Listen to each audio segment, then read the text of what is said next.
Isang pinagpalang gabi po.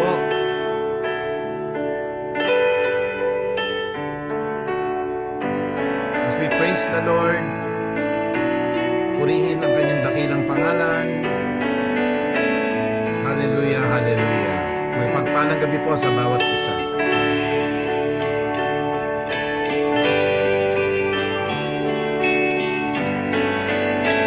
Praise the Lord.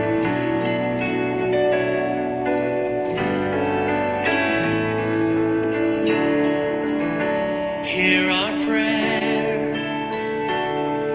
We are your children, and we've gathered here today. We've gathered here to pray. Hear our cry. Lord, we need your mercy, and we need your grace today. Hear us as we pray. Our Father, who art in heaven, hallowed be thy name. Our Father, Pinagpalang gabi po sa bawat isa. Tayo po ay nasa banal na presensya ng ating dakilang Ama. Hallelujah. hear our song as it rises to heaven. May your glory fill the earth. May we praise the name of the As Lord the Jesus Christ. waters cover the Sumaatin ang sea, pagpapala po ng dakilang Ama. see Hallelujah. our hearts and remove anything that is standing in the way of coming to you today. Our Father, who art in heaven, hallowed be thy name. Our Father, hear us from heaven, forgive our sins, we pray. And though we are few, we're surrounded by many who have crossed that river before. And this is the song we'll be singing forever. Holy is the Lord. Holy is the Lord. Praise the Lord. Holy is the Lord. Holy is the Lord. Let's worship the Lord. Holy is the Lord. Holy is the Lord. Holy is the Lord. Holy is the Lord. Hear our prayer. We are your children, and we've gathered here today. We've gathered here to pray. Hear our cry. Lord, we need your mercy, and we need your grace today. Yes, we do.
Praise God, hallelujah, hallelujah. Maayong gabi po sa inyong mga tanan.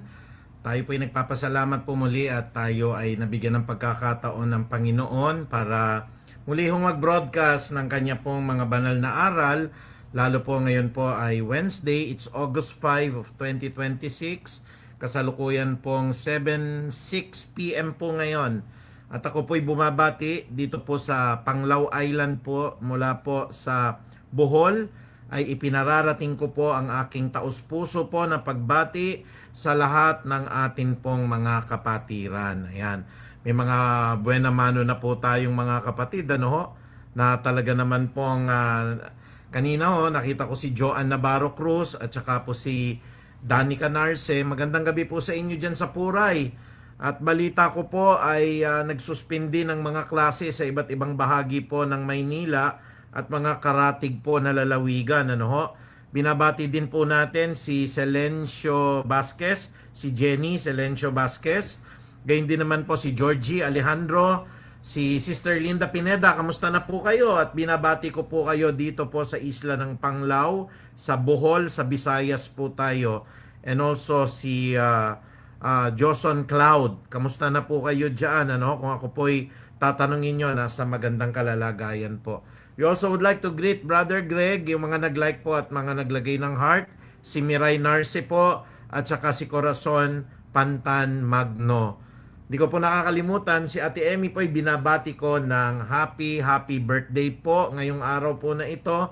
Kamusta na po kayo? Na itanong ko pa nung nakaraang linggo kung senior citizen na si Ate Emmy.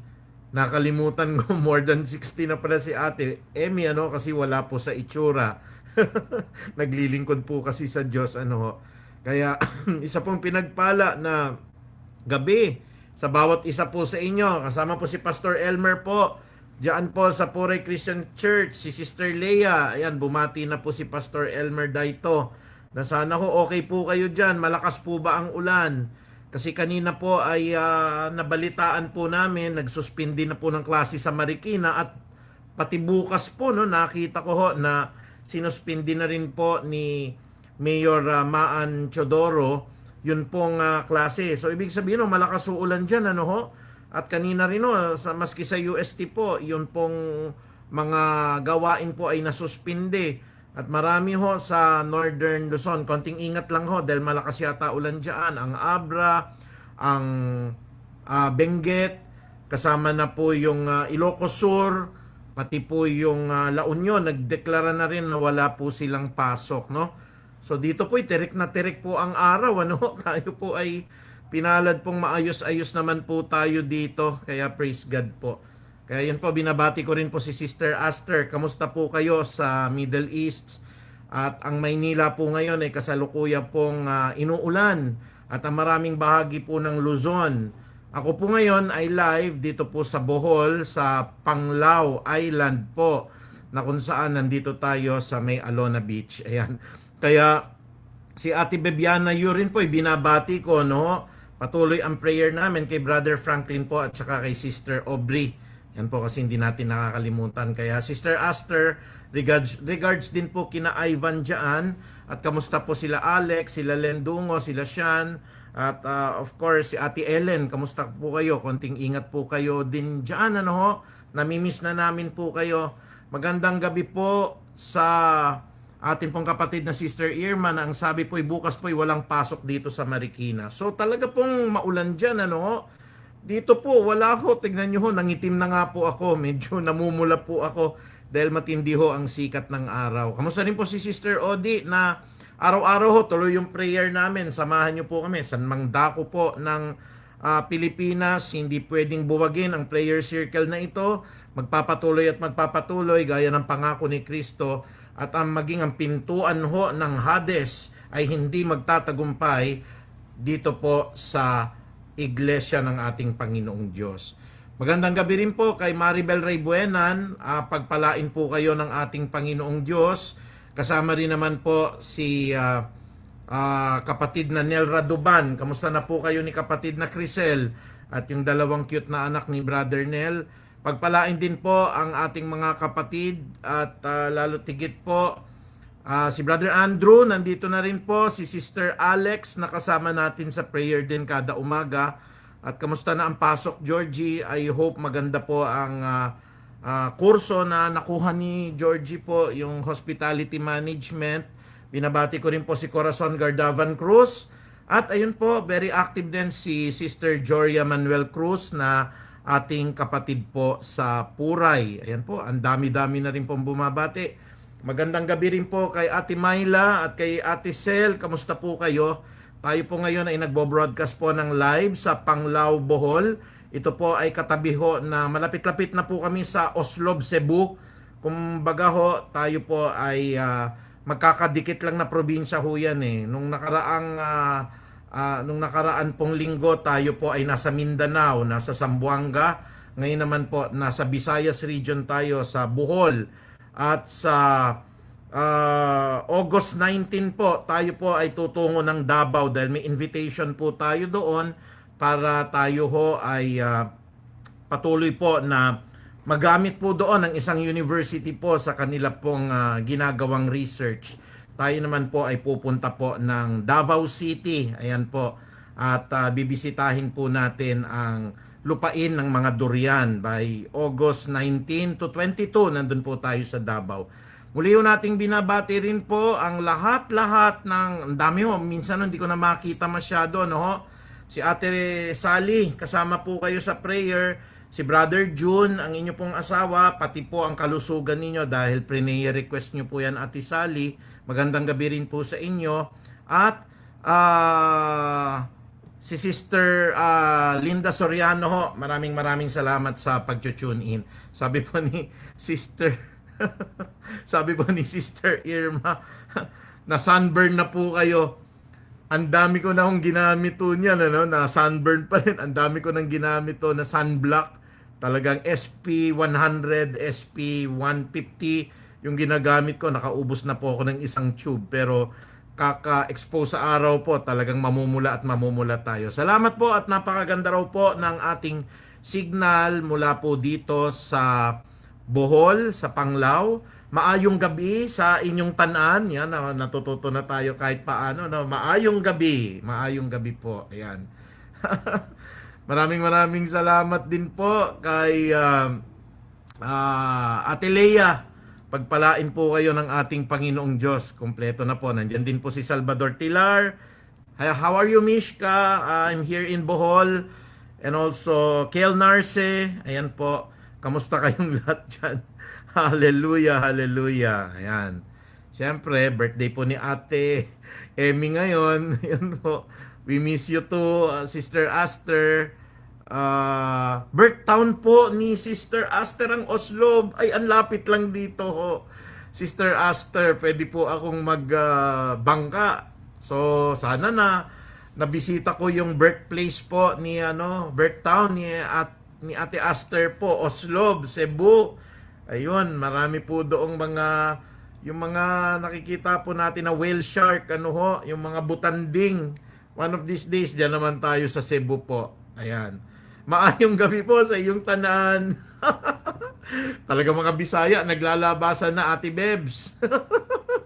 Ayan na yung mga original na Bisaya. Mali yata yung pag-pronounce ko. Maayong gabi sa inyong natanan. Ayan, sa inyong natanan. Akala ko ang tanan, tahanan eh. Sa inyong lahat pala yung tanan.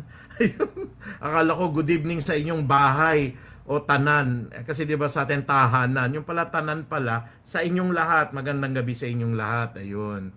So yan po. Pasensya na po, no? Na sunburn po tayo. Diyan na rin si kapatid na Joyce Raybuenan. Ang dami na, no? Praise God. Ayan po. So tayo ho ay bumabati po ngayon mula po dito sa Panglao Island, Bohol. Tayo po bukas ay nasa Tagbilaran naman po. Babiyahe po tayo para sa atin pong research conference. Nagpapasalamat po tayo. Dito po ay maganda po ang panahon kaya wala pong hadlang sa pagbo-broadcast po natin. At alam ko po, dyan po'y umuulan, marami pong suspension ng klase, konting ingat po, pinananalangin ko po kayo mga kapatid, sa lahat po ng ating mga kapatid po, no, na nandyan po sa Cainta at Antipolo, dyan po sa Rodriguez. Chinecheck ko po kanina yung weather update, maulan-ulan ho, no? Lalo sa Marikina, sabi nga ni Sister Irma, suspendido na klase. So konting ingat lang po. We pray na wag pong magbaha po dyan. Ayan po, kaya magandang gabi po sa bawat isa sa inyo, no? Yan po, maraming salamat po sa lahat po ng mga bumati, sa lahat po ng naririto ngayon. Pagpalain po kayo ng ating Panginoong Diyos. Ayan po. Sa ating mga kapatid po sa Amerika, sa Florida, napapakinggan po tayo ng malinaw din. Mula po dito po sa Panglao, Bohol, binabati ko po ang Cruz family po, ang lahat po ng nandyan po sa California, mga uncle ko, auntie ko po sa Texas, at gayon din naman po sa Ohio, sila Cheryl at ang kanyang buong pamilya. Kamusta na po kayo? Napakadami pong foreigners dito, especially po mga Europeans at saka po mga Americans, at marami-rami rin po Chinese at Koreans dito, no? Ewan ko kung bakit napakarami nila rito. Siguro gusto nila itong Panglao Island po, no? Ito kasing 1.2 stretch na kilometer po ay ang tawag nila Alona Beach, no? Alona Beach. So maganda po, maganda siya, maganda, mahal nga lang po dito, no? Lalo na kung bibili ka sa along the beach, no? Kaya lalabas kayo pag bibili. Magandang gabi po sa bawat isa. Kung nandyan po kayo sa Europe, patuloy po na bumabati po ako dyan sa mga kapatid po sa United Kingdom. Diyan po sa Canada, kamusta po ang Ramos and Hiron family? Namimiss na rin namin kayo. Sila Che, kamusta na kayo dyan? At lalo ho ang kapatid natin na nandyan po sa Japan. Arigato gozaimasu, ano? So, kamusta po sila Lizette? Kamusta po dyan si Midori? Ayan na, konnichiwa. At lahat ng mga kapatid po natin sa mandako ng Luzon, Visayas at Mindanao, ano? Na tataglay natin ng ganitong uri ng teknolohiya, hindi pwedeng maging hadlang ang distance ngayon eh. Kahit na nasa saan kang lugar, pwede pong mag-conduct ng Bible studies. Siguro po, pag niloob ng Diyos na tayo ho ay makapunta naman doon po sa California o kaya sa Texas po, baliktad ang oras po, ano ho? Kung kayo po ay alas 7 ng gabi, ako'y magba-Bible study sa inyo. Abangan nyo po yan, malapit-lapit na ho yan kung loloobin ng Diyos. Ano ho? Mula sa United States of America, alas 7 naman ng umaga. Pero pwede pa rin. Kung ang Bible studies ay ang prayer meeting naman po natin ay alas 4 ng, halimbawa alas 5 po ng umaga, pagdating po sa Amerika ay alas 5 naman ho ng hapon. Kaya magkaiba po yung oras. Kaya magandang gabi po sa inyo. Nawa po'y nasa maganda po kayong kalalagayan. Kamusta po si Brother Jimmy, Sister Alice? Pagpalain po kayo. Sana hindi masyadong maulan dyan, ano? Sa Malanday. Si Sister Maluluklukan, kamusta na po kayo? At ang apo nyo pong kamukha nyo. Sister Menchi, kamusta na po? Tayo po ngayon ay live po dito sa Panglao Island sa Bohol. Ayan po. So, kompleto ang mga kapatiran. Pagpalain po kayo ng Diyos. Sumain nyo po. Pati si Cyrene Dancel, kamusta na po kayo? Ayan, may mga pahabol pa ho tayo eh. Pagpalain po si kapatid na Corazon Magno. Magandang gabi po sa bawat isa sa inyo, no? So pati po yung aking sister wife, kamusta sa kanyang law office ngayon, naka-tune in din.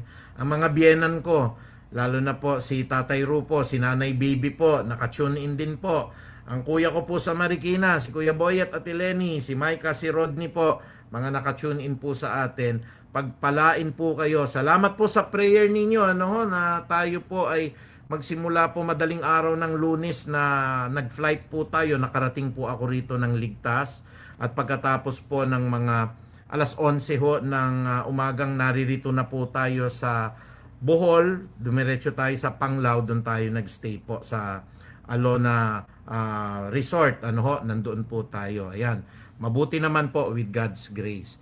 Kaya salamat po, buhay pa rin tayo. Niloob pa rin ng Diyos na mag-Bible studies tayo. At muli ho, niloloob niya, maganda daw po ang reception. Praise God, hallelujah naman po. Nangitim na tayo talaga. Nag-sunburn na tayo talaga. Kaya pagpalain po tayo Maganda ho kasing exercise yung swimming talaga po. At talagang from end to end nung swimming pool ay maganda ho talaga. Lahat ng bahagi ng katawan kasi po yan ang sports na gusto ko pong i-develop talaga. Lahat ho ng bahagi ng katawan nagagalaw, lahat ho ng yung cardio at saka yung respiratory nag-i-improve po. Mahirap po kasi yung running, maano na sa tuhod natin, pero pag swimming maganda po. Yan po. Maulang gabi po, Pastor Archie. Ingat po kayo dyan. Salamat, Sister Joria. Pagpalain po kayo ng Panginoon dyan. Isang maulang gabi din po dyan sa Puray Christian Church. Yan. Mga kapatid, ano po ba ang atin pong pag-aaralan ngayong gabi po na ito? Bilang pagpapatuloy po ng atin pong ikatlong bahagi ng kasapatan kay Kristo, yung paghihirap po ni Kristo. Ipinapakita po dito yung lahat po ng mga kanya pong mga paghihirap na dinanas at paano rin naman as an example ang mga paghihirap na ito ay dapat din naman nating lakaran. So ang prepare po ng Panginoon para sa atin, and this was given to me as an outline, gaya ng iprinitch ko po nung nakaraan pong linggo, ay walang iba kung hindi po ang pagsunod at ang pagtitiis. Ano ho ba yung pagsunod at pagtitiis? Ayan, praise God. Kung paano pong pinagpe-pray nyo po ako, Nanay Menchi, dama ko po ang proteksyon ng Panginoon. Sa August 19 to 22 po naman ay nasa Davao City po tayo. Ayan, nasa Davao City. Doon po. At tayo ho ay continuous niya lang ho kung ipanalangin para magampanan ko rin yung aking mga trabaho. At sa kabila ng ito, hindi natin makalimutan ang mga Bible studies, ang mga prayer every morning, at lalo na ang preaching po. Yan. Palagi ko pong tinataon talaga na hindi po tatama yung pag-uwi ko ng linggo. Alam niyo po, minsan may mga nasa-sacrifice, katulad sa conference po, ang pagpunta po sa pagpasyal ay linggo. Sabi ko, hindi na po ako papasyal kasi yung pagpasyal na linggo po, kailangan may preaching po ako. So yun po ang nasa prinsipyo ko Inuunahan ko na, ako na lang mismo personal na pumapasyal. Pero pag tumama sa linggo, kung napapansin ninyo, ang pag-alis ko Lunes hanggang Sabado po. Sabado nakabalik na ako ng Maynila. Kaya ganun po. Ayoko po na ang linggo po ay makokompromiso dahil sa mga trabaho at lakad. Sunday is for the Lord. Yun po ang akin conviction. Kaya pagpalain po ang bawat isa sa atin, muli po tatalakayin natin ang topic na pagsunod at pagtitiis. Ano yung example na sinet ni Kristo doon po sa pagsunod, at kung sumunod tayo, kailangan pinakita ni Kristo rin ang pagtitiis. Pero bago po tayo tumungo sa atin pong pag-aaralan, ninanais po ng Panginoon muna na tayo pong lahat ay dumako sa panalanginan upang parangalan po ang hari ng mga hari at ang Diyos ng mga Diyos. Tayo po ay sumandali pong yumuko. Napakagandang gabi po, Panginoon, na kami po ay pinagkatipon-tipon nyo. Iba mang dako ng lugar mula Luzon, Visayas at Mindanao. Iba't iba mang panahon, maulan man, mainit man, o maalingasan man, Panginoon, naririto kami saan mang dako para ma-fulfill po ang amin pong mandato na ikaw po ay parangalan, paglingkuran, at bigyan po ng pinakamataas po na pagsamba sa Espiritu po at katotohanan. Bigyan niyo po ng kapangyarihan ang preaching na ito gaya ng ipinagkaloob niyo po sa akin, ang pagsunod at pagtitiis, upang lalong lumawak po ang pangunawa ng aming mga kapatid tungkol po sa ehemplong binigay po ni Kristo. At gayon din naman po, Panginoon, tayo po ay ginawa ninyong kasangkapan upang ang inyo pong banal na salita po ay maipahayag. Natagpuan niyo po akong makasalanan at patuloy na nagkakamali, kaya po ako po ay nagpapakumbaba, humihingi po ng grasya, ng habag, ng awa mo, Panginoong Ama, para ang lahat po ng aking naisip, na isa puso, na lakaran, na isagawa po, maging ang mga bagay ng mga maling motibo po ng puso ko ay patuloy niyong malinis at mahugasan upang walang makita po sa aral na ito kundi si Kristo po at ang kanyang mga magagandang ehemplo. Ako po, Panginoong Ama, ay nakakasumpungan niyo rin po ng mga kahinaan At nawa po ang kalakasan ni Kristo ang makita ng Ama ngayon sa buhay ko po upang ang mga aral na ito'y maihatid po ng may kapangyarihan. Kaya Panginoon, maraming salamat po. Huwag niyo po kaming pababayaan. Ikaw nawa po, Panginoon, ang patuloy na mag-ingat, maggabay at magbigay sa amin ng tagumpay. Ito po ang aming sama-samang panalangin sa banal po na pangalan ni Jesus. Amen and amen. Praise God. If you are blessed at kayo po ay nakatanggap ng prayer na yan, pakitype nyo po dyan po sa post a comment natin po ng Amen. Ayan po. Ibig sabihin po, siya nawa. Pag na-bless po kayo doon sa prayer po na yan. Salamat po Sister Maribel. Maraming salamat sa pabuena manong Amen. Ayan po. Kay Crisel Raduban, Amen. Magandang gabi po muli at tayo ho ay tutungo dito sa atin pong pag-aaralan na pinamagatan po nating pagsunod at pagtitiis. Ito pong verse na pag-aaralan natin ay hindi na po kaila. Naging tema rin natin ito at ito po ay nagbigay ng magandang ehemplo sa bawat isa para sundan natin ang pagsunod at ang paghihirap po na dinanas ng ating Panginoong Hesukristo. Alam niyo po, ang verse po ng tatalakayin natin ngayon, mula po sa Marcos 8:32 o 34 po ay paulit-ulit na ho nating napipreach yan. Nung tinawag ho ni Jesus ang kanyang mga disipulo at ang kanyang mga tagasunod, sinabi niya sa kanila, sino man ang nagnanais na sumunod sa akin, ay kinakailangang itakwil niya ang kanyang sarili, pasanin niya ang kanyang sariling krus, at sumunod sa akin. Yan po ay naging landmark verse na atin pong paulit-ulit na ipinapakita. At sa gabing ito, lalagyan ng Panginoong Diyos ng panibagong dimensyon. Ito pong mga Bible verse na ito, mula po sa ating titulo o yung ating tema, pagsunod at pagtitiis. Simulan na ho natin sa pamagitan ho ng pagbubulay-bulay. Gaya po ng sinasaad ko sa inyo, tayo ho'y pinapakita lang natin ng geography para alam din natin ng heograpiya ng Pilipinas. Tayo po ngayon ay kasalukuyang naririto po sa isla ng Panglao. Yan po. Yan pong isla na yan, yung malaki na yan. Sabi nga ni Sister Aster, katabing-katabi lang ng Oslob po yan. At kayo naman po ay nasa Maynila. Sa Maynila, ang lakas ng ulan. At yung Panglao Bohol po naririto. Kaya hindi kami tinatamaan po dahil wala po ditong ulap, wala po ditong bagyo. Ayan, So, yan yung distance natin. In a way, we learn something about Philippine geography, natututunan po natin. So, anyway, let's now go to the verse. Ayan po, dito po sa pinag-aaralan natin. Dito po sa Marcos 8:34, may ganito pong talata sa Biblia na ganito po ang sinabi ni Jesus. Ang sabi ng Mark chapter 8 verse 34, pinalapit ni Jesus ang mga tao at ang kanyang mga alagad at sinabi sa kanila, ang sino mang nagnanais na sumunod sa akin ay dapat itakwil ang kanyang sarili, pasanin ang kanyang krus at sumunod sa akin. Kung mapapansin nyo po, pinalapit ni Jesus ang mga tao at ang kanyang mga alagad. Hallelujah. Ano ang ginawa? Maliban na lamang na tayo po ay ilapit kasi ng Ama. Amen po ba yon? Sa Juan 6:44.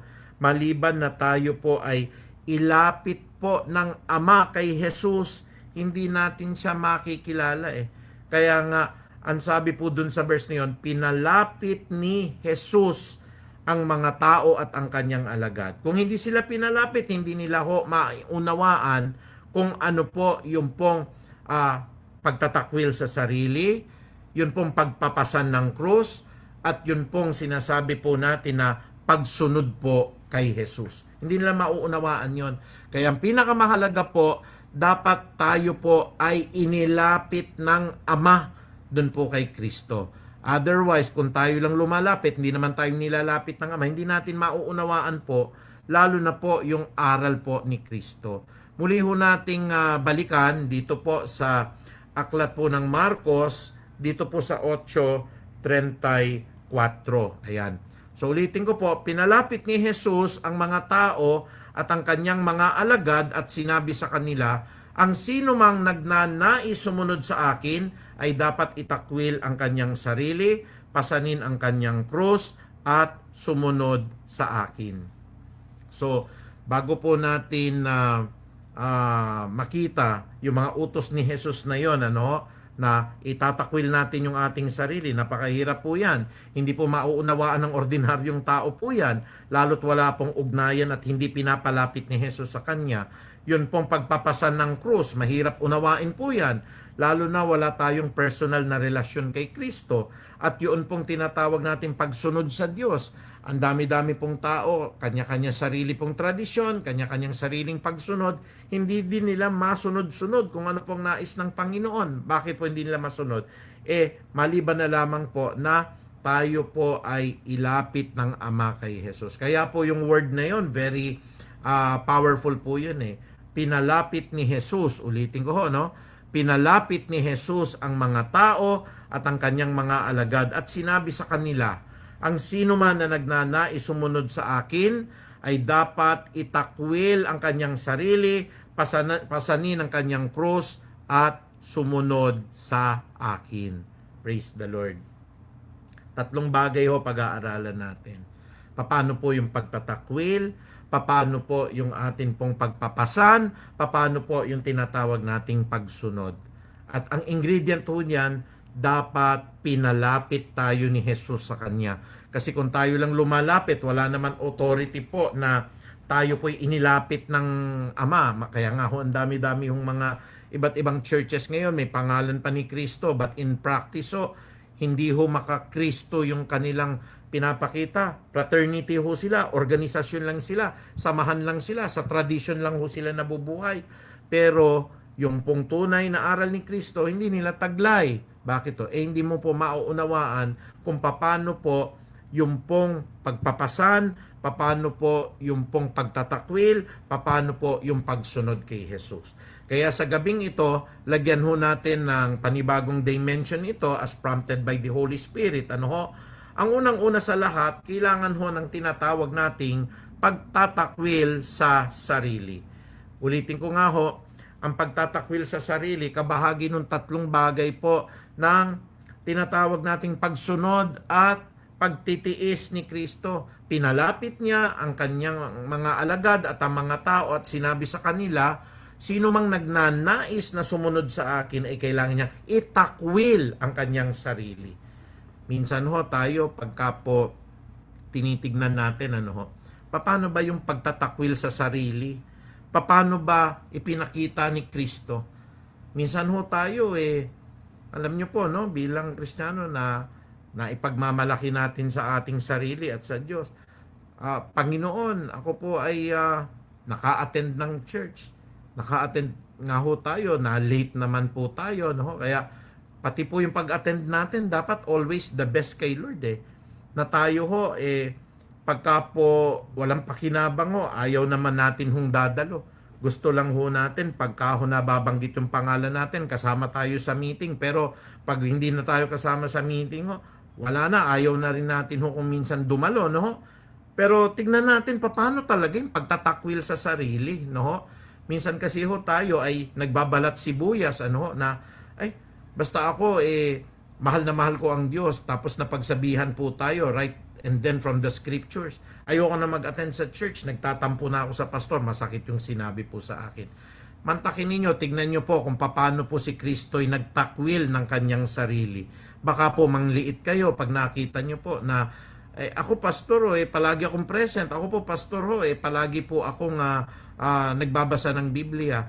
Hindi ganun yung pagtatakwil sa sarili. Tignan natin ang nangyari po dito. Sabi ng Luke chapter 9 verse 57 to 58. May gusto po na sumama kay Kristo, na gusto niyang sumunod. At ganito po yung pangyayari na ito dito po sa Lucas 9, 57 hanggang 58. Samantalang sila'y naglalakad, may isang lalaking lumapit at nagsabi kay Jesus, susunod po ako sa inyo kahit saan kayo pumunta. At sumagot si Jesus, may lungga ang asong gubat at may pugad ang mga ibon, ngunit ang anak ng tao ay wala man lamang mapagpahingahan. Purihin po ang Panginoon. May bahay ho ba kayo? Kayo ho ba ay may pinangungupahan? Kayo ho ba ay maganda ho yung kwarto ninyo ngayon? Hihiga na lamang po kayo. Mantakin ninyo at isipin ninyong pinagdaanan ni Kristo. No? Minsan nakala natin na I have sacrificed so much for the church. Nag-train ako sa ganito, pastor. Ako po ay patuloy po na present sa lahat ng gawain. Pero tingnan nyo yung background o konteksto ninyo. Nagagawa mo yan dahil maganda ang buhay mo.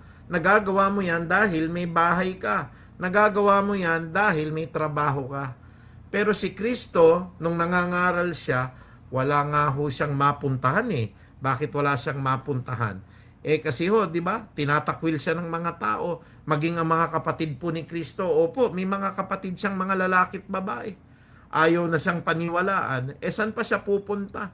Kailangan niyang ipahayag ang magandang balita. Uulitin ko po mga kapatid para sa kabatiran po ninyo ha. Ang sabi po dito, samantalang sila'y naglalakad sa Lucas 9:57 hanggang 58. Samantalang sila'y naglalakad ay may isang lalaking lumapit at nagsabi kay Jesus, susunod po ako sa inyo kahit saan kayo pumunta. At sumagot si Jesus, may lungga ang asong gubat. Tinan nyo na po yan, mga wild animals, may bahay, may pugad ang mga ibon. Dala-dala po ang kanyang mga inakay. Ngunit si Kristo mismo ho ay wala man lamang mapagpahingahan. Ayan. Meron ba kayong pinagpapahingahan? May apartment ba kayo ngayon? May bahay ba kayong mansyon? Meron ba kayo na kama ho na malambot? May banig po kayo? Si Kristo wala po niyan. Yun ho ang pagtatakwil sa sarili. Nais ko pong ipakita sa inyo, ito pong na-research ko na ito mga kapatid. Minsan akala ko natin na sobra-sobra na ang sakripisyo kong nagawa sa Peace of Harvest.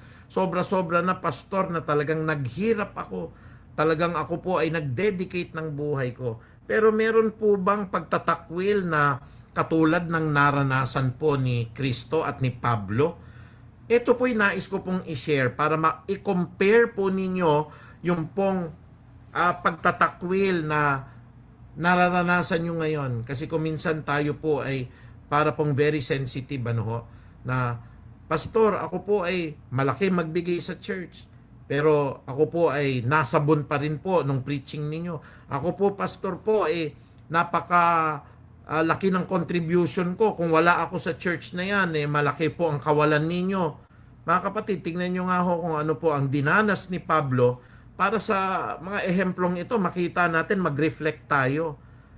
Nais ko pong basahin ang talata po ng ikalawang Korinto, 2 Corinthians chapter 11 verse 24 to 29. Ano po yung pagtatakwil na nangyari po kay Pablo nung siya po'y naging disipulo ni Kristo? Babasahin ko po, pakinggan yung mabuti, Kung meron kayong digital Bible, basahin nyo po. Sabi po ng 2 Corinthians chapter 11 verse 24 to 29. Ito po yung mga pagtatakwil niya sa sarili niya. Ang ganda-ganda ng buhay ni Pablo. Pariseo siya, abogado ho siya ng mga relihiyoso, pero iniwan niya. Anong nakamit niya? Pagtatakwil po mismo sa sarili niya. Ang sabi po dito sa 2 Corinthians chapter 11 verse 24 hanggang 29, 5 beses akong tumanggap ng 39 na hagupit mula sa mga Hudyo. Biruin nyo, 39 na hataw siya, pinagpapapalo siya, at ilang beses po yung pong 30 o yung 39 na hagupit niya, 5 beses. So 39 times 5, ayan, ganun kadami ho. Puro hagupit. Bakit? Pinangangaral niya si Kristo, ayaw pakinggan ng mga Hudyo. Yun po ang kanyang naranasan. Talaga namang po, ang ganda na ng buhay mo. Ngayon, tumatanggap ka ng mga latay. Sa verse 25, 3 ulit kong naranasang hagupitin ako ng mga Romano. Hindi lang mga Hudyong pumapalo sa kanya. Nangaral siya sa mga taga-Roma. Pinagpapapalo din po si Pablo. At minsan naman po, ang sabi dito sa verse, binato.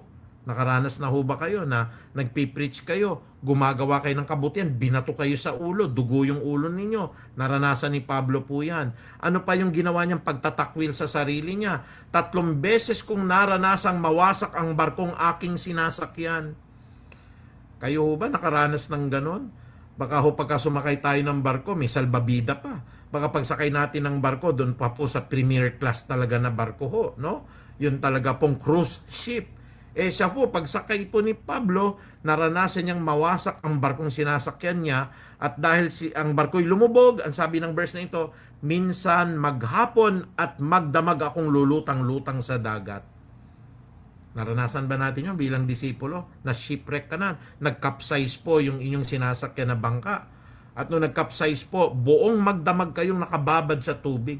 Alam niyo po yung hypothermia? Naranasan ni Pablo po yan, yung halos mamatay po siya sa lamig ng tubig po ng dagat Mediteraneo.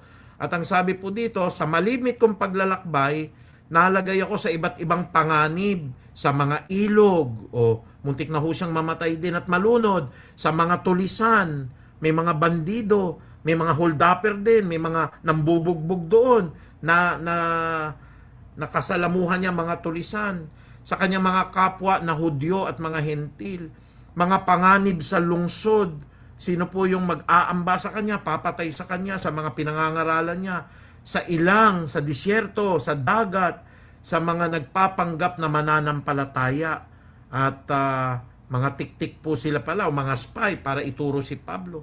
Sabi ng verse 27, naranasan ko rin ang labis na hirap at ang pagod, malimit na pagpupuyat at matinding gutom at uhaw. Naranasan ko rin ang na ginawan, ngunit wala man lamang akong o ginawin pala at wala man lamang akong maibalabal. Sa bahay natin may aircon kayo. Kung halimbawa kailangan giniginaw kayo, may jacket kayo. Si Pablo wala po. Gininaw siya pero wala siyang maibalabal. Sabi ng verse 28, bukod sa lahat ay inaalaala ko pa kayo araw-araw. Yung sakripisyo niya, no?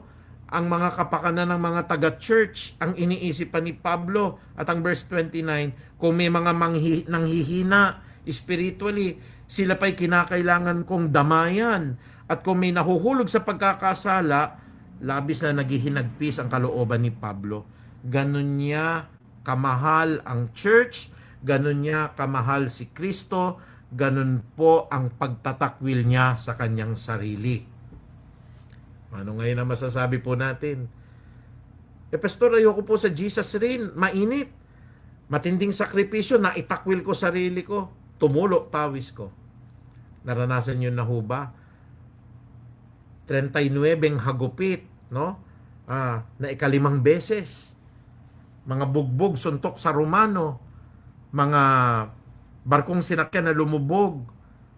Magdamag, nakalubog yung katawan sa tubig, muntik na mahypothermia. Na si Pablo ho, sumusuong sa mga bandido, mga tulisan, mga holdupper. Na si Pablo ho, mga kapatid, giniginaw siya, wala siyang pambili ng balabal. At inaalala niya pa ang mga kapatid, pag may nagkakasala, nagdaramdam ang puso niya at fina-follow up niya.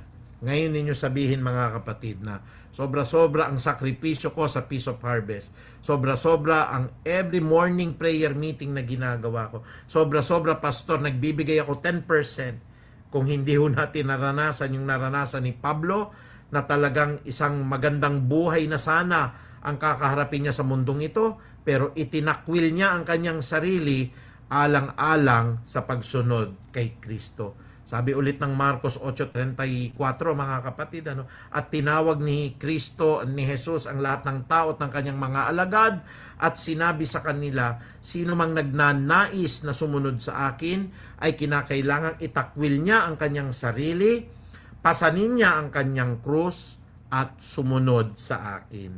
Hallelujah. Nakita ho natin yung ehemplo ni Pablo.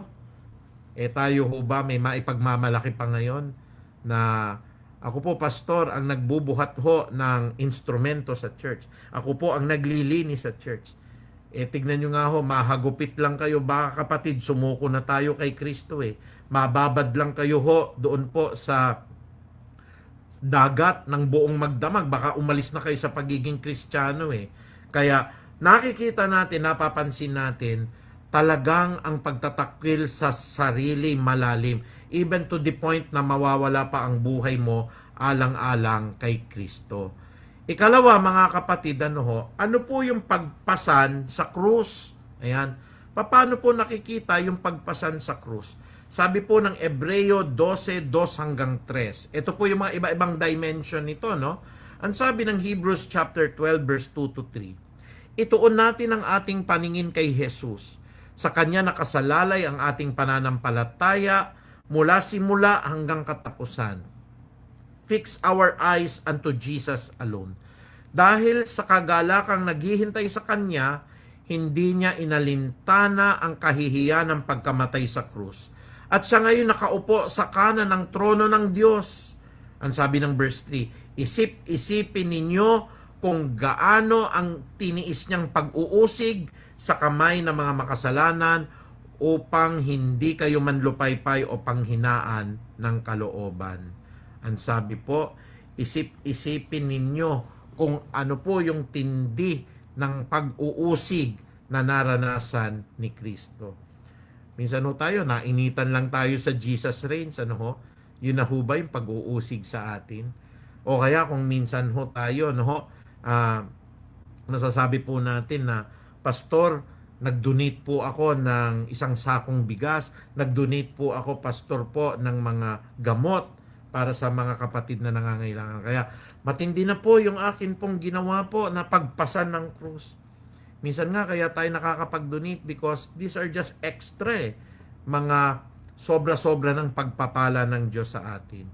Pero yung pag-uusig po na gusto nyo pong makasunod kay Kristo, sineran mo yung inyong kamag-anak, ang natanggap nyo po kayo po ay inihiwalay pa na sa pagkakataong gusto nyo po sanang makilala ng inyo pong kasintahan ang Diyos, isinare nyo po yung salita, hindi niya gusto yung salita, nag-break kayo. Marami pong mga ganyan ng pangyayari. Mga pag-uusig, mga pag-aalimura, mga pang-iinsulto. Nais ko po sanang isupplement o dagdagan po ang verse na ito. Doon po sa Beatitude, ito po'y palagi nating nababasa. Sabi ng Mateo dito po sa 5:11 hanggang 12, paano ba yung pagpasan sa krus? Pag sumunod tayo kay Kristo, kasama natin yung pagtitiis niya ng pagpasan na yan. At kasama po rito ang sinasabi ng Matthew chapter 5 dito po sa 11 hanggang 12. Ang sabi po dito, very clear po, mapalad ang mga nilalait at inuusig ng tao at ang pinararatangan ng lahat ng uri ng kasamaan na pawang kasinungalingan ng dahil sa akin. So kita nyo ho, mapapasan nyo po yung cross ni Kristo na yun Once you follow the Lord Jesus Christ, lalaitin kayo, uusigin kayo. Ayan na ho. Kabahagi po yun You preach the word of God, nakikita nyo, pagtatawanan po kayo. Nagbago ang buhay ninyo, ang sasabihin, santo, santita kayo. Lumalakad kayo at ayaw nyo na ng mga masasamang pita ng laman, wala kang pakikisama. Minsan mawawala ka pa sa trabaho, ma-isolate ka sa mga kaibigan mo, itatakwil ka ng sarili mong ama at ina, at kung minsan po ang iyong asawa at iyong kasintahan. Pero ang sabi po ni Kristo, at nais ko pong basahin po dito po sa digital Bible natin, mapalad ang mga nilalait at inuusig ng tao at pinararatangan ng lahat ng uri ng kasamaan na pawang kasinungalingan ng dahil sa akin. Magsakaya kayo at mga galak, sapagkat malaki ang inyong gantimpala sa langit, sapagkat gayon din ang ginawa ng mga tao sa mga propeta na nauna sa inyo. So ano po yung tinatawag natin na pagpasan ng krus? Yung pagpasan po na krus na yan, siyempre kasama po dyan ang mga pag-uusig, kasama po dyan ang pang-iinsulto, kasama po dyan mga kapatid, ang mga kasinungalingan na gagawin para ikaw po ay maparatangan ng masama. Pero ang sabi ng Bible, rejoice and be glad, for you know that great is your reward in heaven. For also in the same way they have also persecuted the prophets who were before you. Yun din ang ginawa nila sa mga propeta at yun ang ginawa nila kay Kristo at bilang pagpapasa ng krus, mararanasan po natin yan. Kaya wag po tayong masyadong balat sibuyas kapatid na ay naku, yung pastor, ayoko nang mag-church dyan, hindi ako napansin. Minsan ho, may mga problema ring malalalim na iniisip ang pastor eh. Hindi pa nga tayo dumating po doon sa pagkakataong wala kayong makain, giniginaw kayo, wala kayong balabal, nalubog kayo doon sa tubig dagat, buong magdamag. 39 times 5 lashes tinanggap nyo sa mga Hudyo, bugbog sampal at saka latigo inabot nyo sa mga Romano. Minsan tayo lang ho napagsabihan ng pastor na, o kapatid, lumayo ka siyan sa mga hindi magagandang mga bisyo po. Parang napakasensitibo po natin, ano ho, tayo po'y umalis na, hindi na tayo naglingkod sa Diyos. Tinignan natin lang yung mga sinabi ng pastor. At kung minsan hindi tayo nabate, yun na po ba yung pagpapasan nyo ng krus? Yun na po ba yung pagtatakwil ng ating sarili? Tingnan nga ho natin mga kapatid, ang sabi po ng Bible, ano ho? Ang sabi ng Hebrews chapter 12, dito na lamang po sa 3, ano ho? Ang sabi po dito, isip-isipin ninyo kung gaano ang tiniis niyang pag-uusig sa kamay ng mga makasalanan upang hindi kayo manlupaypay o panghinaan ng loob. Tapos sabi ng Matthew chapter 5 verse 11 to 12, blessed are those when people insult you, persecute you, and falsely say all kinds of evil. Iinsultihin kayo mga kapatid, ano ho, aalimurain kayo, pararatangan kayo ng pawang kasinungalingan. But what has been the promise of the Lord Jesus Christ? Rejoice and be glad, for great is your reward in heaven. Maganda po ang inyo pong gantimpala sa langit. Napakaganda po ng ipagkakalob sa inyo ng Diyos. Binabati po natin si Jim Pot, si Bragi Manuel, si Jason Cruz. Magandang gabi rin po kay Brother Chito Dumagit. Kamusta po kayo? Happy birthday po kay Alexa. At gayon din naman po, kamusta po kay May? At saka po si Angela Villosilio. Kamusta po kayo? Si Cyrene Dancel. Pagpalain po kayo ng Panginoon, lalo na si Syra Cruz. Ayan, di ba?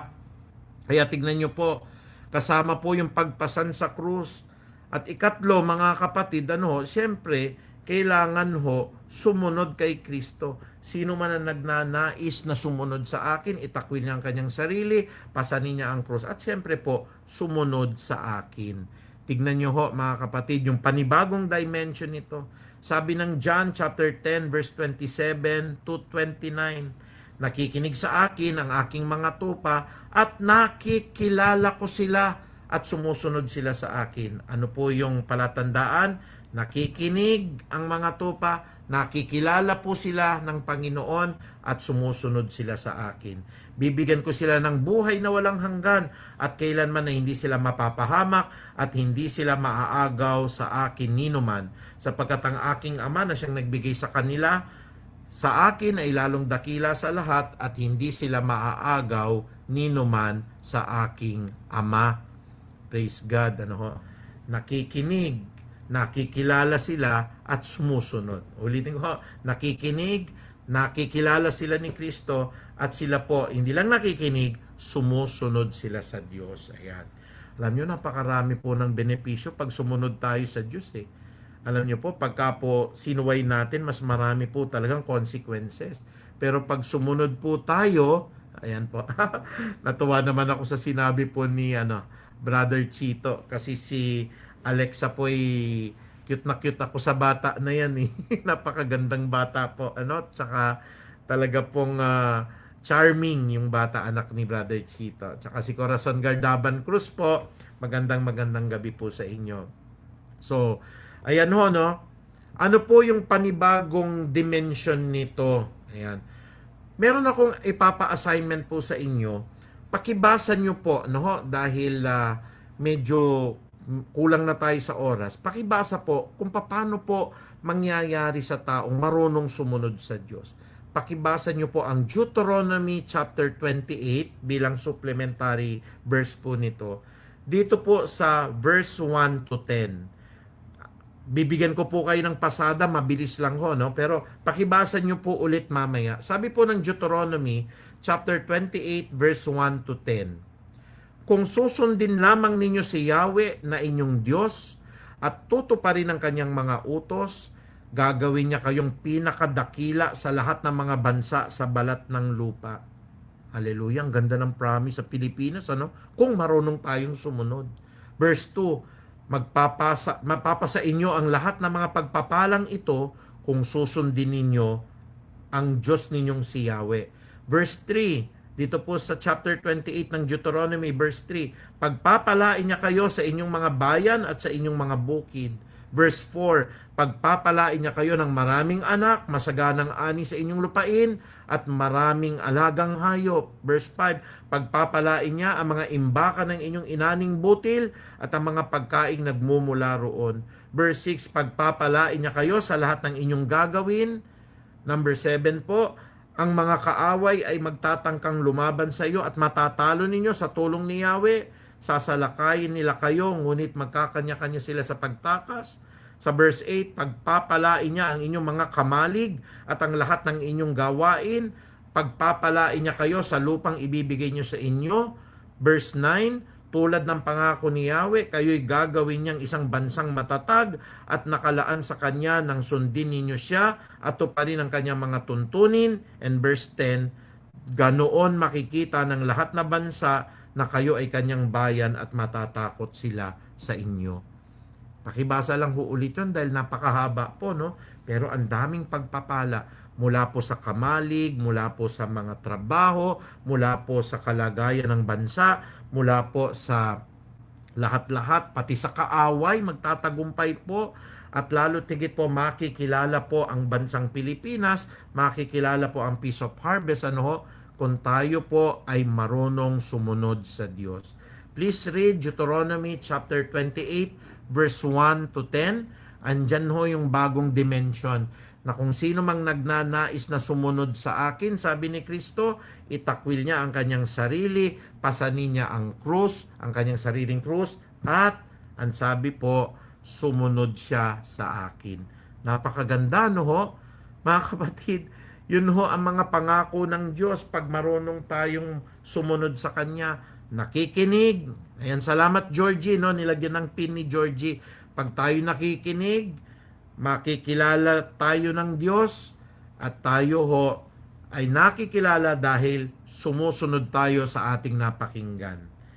Gaya ng ipinin po ni Georgie, nandyan lahat ng blessing po ng isang Kristiyano na marunong pong sumunod sa Diyos. Bilang pangwakas po, itong mga paghihirap na ito, no, pagtakwil sa sarili, yung pong pagpasan sa krus, pagsunod po sa Diyos, hindi po yan madali. Ito po'y pagsunod at pagtitiis. At ang sabi nga po ng unang Pedro, dito po sa 2:21 po, 1 Peter chapter 2 verse 21, ang pagtitiis ng hirap ay bahagi ng pagkatawag sa inyo ng Diyos. Sapagkat nang si Kristo'y magtiis para sa inyo, nag-iwan siya sa inyo ng isang halimbawa na dapat ninyong lubos na tularan. Pagsunod ho at pagtitiis, at nang si Kristo ay magtiis para sa inyo, nag-iwan po siya ng isang halimbawa na dapat ninyong lubos na tularan. Sa gabi po na ito pong mga ibinigay po sa atin ng Panginoong Jesucristo bilang ehemplo ng kanyang pagtitiis, ay bahagi rin naman ng ating pagsunod. Kaya nga sa ating pinag-aralan po, pagsunod at pagtitiis, kailangan ho kapatid, itakwil natin ang ating sarili, pasanin natin ang ating krus, at sumunod tayo kay Kristo. Sa gabing ito, binigyan ng Diyos ng panibagong dimensyon, panibagong insight, panibago pong perspective ang atin pong pinag-aralan. At ako po kapatid ay nag-iiwan sa inyo kung may mga tanong po kayo, huwag kayong mahihiya, magtanong po kayo. Pero gamitin din natin ang pagkakataon sa numero na ito kung may prayer request po kayo. Abot po ang text ninyo dito sa Bohol. Mabilis lang po yan mga kapatid. Kasi po ang mga nagbibigay po sa amin ng mga prayer request, para lang po maibigay ko po sa inyo na araw-araw po. Si Ate Bebs po, palagi namin pinagpe-pray po. Alam po ng mga prayer circle po yan, si Brother Franklin at Sister Aubrey. Si Sister Belinda Borladan po na pinagpe-pray natin po, si Brother John, Sister Jenny, everyday. Si Ate Sally ho, sabi niya ipag-pray ko daw po family nila, tsaka si Brother June po. kasama sa prayer po palagi si Nanay ito po si Nanay Menchi, pinagpe-pray din po namin. Kasama po si Sister Baby Mendoza, Brother Larry. Sila lang ho kasi yung nagbibigay po sa text, ano ho, kasamang araw-araw po. Ayaw nyo ho ba yun? May nagpe-pray po sa inyo ng araw-araw.